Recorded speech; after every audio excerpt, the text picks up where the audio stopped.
जिल्हा प्रशासन आणि उमेद महाराष्ट्र राज्य ग्रामीण जीवोन्नती अभियानाच्या वतीने सायन्स कोर मैदान येथे 8 मार्चपर्यंत महिला दिन महोत्सव आणि विभागीय मिनी सरस व वैदर्भी महोत्सव 2026 चे आयोजन करण्यात आले आहे। या महोत्सवाचे पालकमंत्री चंद्रशेखर बावनकुळे यांच्या हस्ते उद्घाटन करण्यात आले।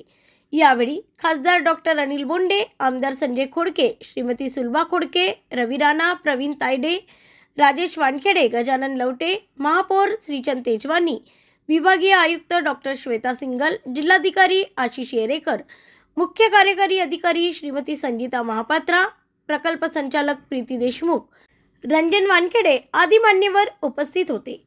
महिला सक्षमीकरण, उद्योजकता, विकास आणि ग्रामीण भागातील स्वयंसहायता समूहाच्या उत्पादनांना हक्काची बाजारपेठ उपलब्ध करून देणे हा या महोत्सवाचा मुख्य उद्देश आहे। या महोत्सवात एकूण 156 स्टॉल्स लावण्यात आले असून त्यापैकी 110 स्टॉल्सवर महिलांनी उत्पादित केलेल्या विविध वस्तूंची विक्री केली जात आहे, तर 46 स्टॉल्सवर खवय्यांसाठी खाद्यपदार्थांची मेजवानी आहे। द फ्लेवर ऑफ महाराष्ट्र अंतर्गत सिंधुदुर्गचे कोकणी पदार्थ, कोल्हापुरी, जळगाव आणि नागपूरच्या विशिष्ट जेवणाचा आस्वाद अमरावतीकर घेत आहेत। या स्टॉल्सला पालकमंत्री बावनकुळे यांनी भेट देऊन या महिलांशी संवाद साधला। महिलांचा उद्यमशीलपणा बघून त्यांचे कौतुक केले। ब्युरो रिपोर्ट एमबी न्यूज महाराष्ट्रातील बातमीपत्र अमरावती।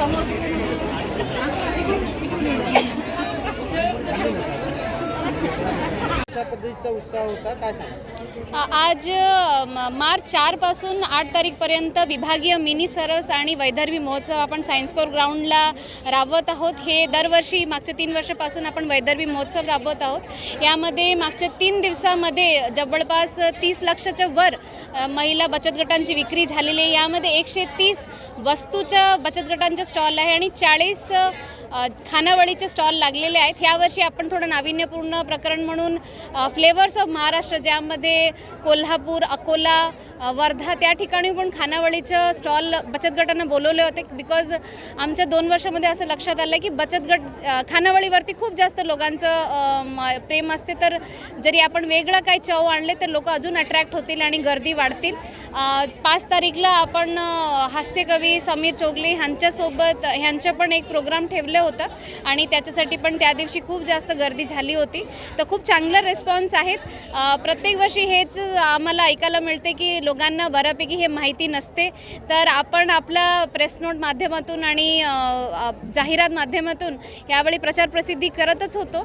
ह्यावेळी बोंडे साहेबांनी पण आणि खोडके साहेबांनी पण मुद्दा मांडला की डिसेंबर-जानेवारीमध्ये जरी आपण हे प्रदर्शनी घेतले तर अजून जास्त चांगला रिस्पॉन्स मिळतील।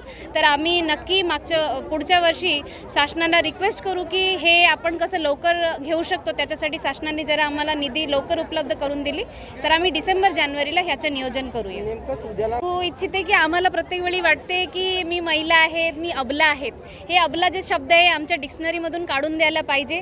तुम्ही खूप पॉवरफुल आहेत। तुम्ही स्वतः विश्वास करा की तुम्ही घराचं कामं करून, मुलांना सांभाळून, जेवण तयार करून, घराचं सर्व कामं, तुम्ही घराचं फायनान्स मेकर आहे, तुम्ही घराचे होम मिनिस्टर आहेत, तुम्ही सर्व काय आहेत। तर महिलांनी जरी एकदा ठरवली की मला असं काही करायचं आणि पुढे जायचे तर नक्की महिला खूप पुढे जाऊ शकतात। आणि आत्ता आपल्या जिल्ह्यामध्ये 1,40,000 लखपती दिदी ऑलरेडी झालेले आहेत आणि पुढच्या वर्षी आपण हे आकडा अजून वाढून घेऊया। आणि महिला सक्षमीकरणमध्ये अमरावती खूप पुढे ऑलरेडी आहे। याच्यासाठी मी अमरावतीच्या सर्व महिलांना खूप शुभेच्छा देते आणि पुढच्या वर्षी महिला अजून पुढे जाऊ शकतात आणि त्यांना सर्व काही मदत करायसाठी मावी, उमेद, जिल्हा प्रशासन नक्की प्रत्येक वेळी अग्रेसर राहील।